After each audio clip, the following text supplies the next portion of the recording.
আসসালামু আলাইকুম। আশা করছি তোমরা সকলে অনেক ভালো আছো। দীর্ঘ অনেকদিন ছুটি কাটানোর পরে ফিরে আসলাম তোমাদের মাঝে আবারও। তো চলো আমরা একটা নতুন প্রবলেম নিয়ে তোমাদের সামনে হাজির হয়েছি। তো আজকে আমরা এই প্রবলেমটা সলভ করব। তো দেখো প্রশ্নে কি দেওয়া আছে? একটি তারকে টেনে কত গুণ লম্বা করা হলো?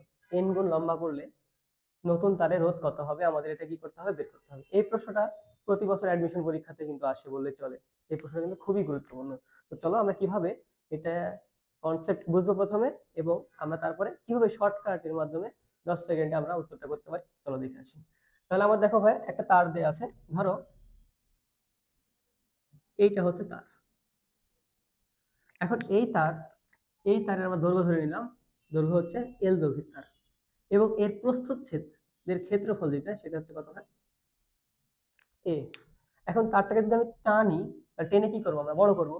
টেনে যদি বড় করা হয় তারটা কি হয়ে যাবে? চিকন হয়ে যাবে। তাহলে আমার প্রস্থচ্ছেদের ক্ষেত্রফল কি হবে? তাহলে ক্ষেত্রফল A হ্রাস পাবে এবং দৈর্ঘ্য কি করলাম আমি? বৃদ্ধি করলাম। কত গুণ বৃদ্ধি করছি? n গুণ বৃদ্ধি করছি। কত গুণ বৃদ্ধি করছি দৈর্ঘ্যটাকে আমরা? n গুণ বৃদ্ধি করলাম। তাহলে আমার কোনো একটা তারকে টেনে যদি আমি লম্বা করা হয় তাহলে দৈর্ঘ্য যদি বৃদ্ধি পায় তাহলে অবশ্যই ক্ষেত্রফল কি পাবে? হ্রাস পাবে। এখন এই যে কনসেপ্টটা আমরা কিভাবে খুব সহজে অ্যাপ্লাই করব দেখো। তা আমার কি বের করতে বলছে প্রশ্নে? রোধের মান বের করতে বলছে। তাহলে আমার দেখো তো ভাই আর যদি আমরা বের করতে চাই তাহলে আর ইজ ইকুয়াল টু আমরা কি জানি? আর ইকুয়াল টু হচ্ছে রো এল ডিভাইডেড বাই এ। তাহলে আমার রোধের সাথে আপেক্ষিক রোধের গুণফল দৈর্ঘ্য ডিভাইডেড বাই কি? ক্ষেত্রফল। তাহলে ভাই আমার এখান থেকে বলতো এল এর সাথে রোধের সম্পর্ক কেমন? আমার দৈর্ঘ্যের সাথে রোধের সম্পর্ক হচ্ছে সমানুপাতিক, কিন্তু আমার ক্ষেত্রফলের সাথে কেমন সম্পর্ক? ব্যস্তানুপাতিক সম্পর্ক। তাহলে আমরা এখান থেকে কি বলতে পারি? আর সমানুপাতিক এল, আর ব্যস্তানুপাতিক 1/a। তাহলে আমার দৈর্ঘ্যের সাথে রোধের কেমন সম্পর্ক? সমানুপাতিক, কিন্তু ক্ষেত্রফলের সাথে রোধের কেমন সম্পর্ক? ব্যস্তানুপাতিক। তাহলে দৈর্ঘ্য যদি বৃদ্ধি পায় রোধের মান কি হবে? বাড়বে। ক্ষেত্রফল যদি কি পায়? বৃদ্ধি পায়, রোধের মান কমবে। ক্ষেত্রফল যদি হ্রাস পায় রোধের মান কি হবে? বাড়বে। তো আমার এই যে তার ছিল আগে, তো ধরে নিচ্ছি আমরা এই তারের রোধ ছিল হচ্ছে ধরো R1 ছিল এবং নতুন যে তারটা পাইলাম এর রোধ হবে হচ্ছে R2। এই R2 রোধের মানটাই আমাদের কি করতে হবে? বের করতে হবে। এখন ভাইয়া আমরা যদি এই দুটো সূত্র হতে একটা ইকুয়েশন দাঁড় করাই এবং আমার দেখো তো ভাই তার যেটা ছিল এটাও তো একই তার, তাহলে এই দুইটা তারের আপেক্ষিক রোধের মান কি হবে? অবশ্যই সেম হবে। তাহলে আমার এই তারের জন্য আপেক্ষিক রোধের মান কি আসবে? ধ্রুবক আসবে। তাহলে আমরা এখান থেকে কি বলতে পারি? সূত্র যদি আমরা লিখি তাহলে R1 ডিভাইডেড বাই R2, দুইটা তারের রোধের অনুপাত আমরা বের করছি। তাহলে দৈর্ঘ্যের সাথে সমানুপাতিক সম্পর্ক, ক্ষেত্রফলের সাথে কি সম্পর্ক? ব্যস্তানুপাতিক। তাহলে আমার দৈর্ঘ্যের সাথে যেহেতু সমানুপাতিক L1 ডিভাইডেড বাই L2 হবে এবং ক্ষেত্রফল যেহেতু ব্যস্তানুপাতিক A2 ডিভাইড বাই A1 হবে। এখন ভাইয়া বলো প্রশ্নে আমাদের কি বলছে? তারটাকে টেনে কত গুণ লম্বা করলাম আমরা? তারটাকে টেনে যদি n গুণ লম্বা করা হয় তাহলে নতুন তার দৈর্ঘ্য কত হবে? তাহলে L1 আদি দৈর্ঘ্য, আদি দৈর্ঘ্য এবং শেষ দৈর্ঘ্য বৃদ্ধির পরে, শেষ দৈর্ঘ্য বৃদ্ধির পরে L2 ইজ ইকুয়াল টু কত হবে? তাই কত গুণ লম্বা করছি? n গুণ। তাহলে আদি দৈর্ঘ্যের কত গুণ বৃদ্ধি পাবে?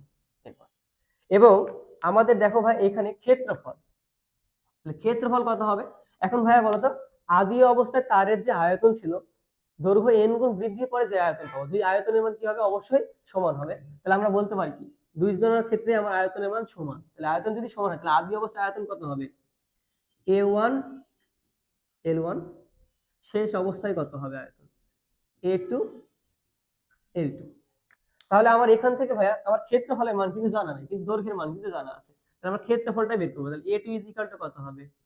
A1 L1 divide by L2। তাহলে আমার A2 ইজ ইকুয়াল টু কত আসবে? তাহলে ক্ষেত্রফল A1 এবং দৈর্ঘ্য কত? আদি L1 এবং নতুন দৈর্ঘ্য কত হইল? N L1। তাহলে N L1, তাহলে L1 L1 কেটে গেলে আমার থাকে কত? A2 is equal to A1 divide by N। দৈর্ঘ্য যদি n গুণ বৃদ্ধি করি তাহলে ক্ষেত্রফল কত গুণ হ্রাস পাবে? n গুণ হ্রাস পাবে, মানে ভাগ আকারে। তাহলে আমি মান বসাও যদি এখানে, তাহলে R2 ইকুয়াল টু, তাহলে R2 এর মান বের করছি, সবগুলো এই পাশে আসলে কি হবে? গুণ হয়ে যাবে ভাগ আকারে থাকলে, যেগুলো নিচে ভাগ আকারে আছে। তাহলে R1 into L2 by L1 into A1 by A2। মান বসাও এখানে, তাহলে R1 ইন্টু L2 এর মান কত, N L1 divide by L1 into A1 এর মান কত, A1 এর মান হচ্ছে A1 আর A2 এর মান কত পাইছি, A1 ডিভাইড বাই N। তাহলে আমার এখান থেকে N উপরে ভাগ আছে, গুণ গুণ হয়ে যাবে, তাহলে R1 ইন্টু N গুণ করলে N square, L1 out, A1 তাহলে আমার নতুন তারের রোধ কত পাইলাম আমরা, R2 is equal two R1 into N square.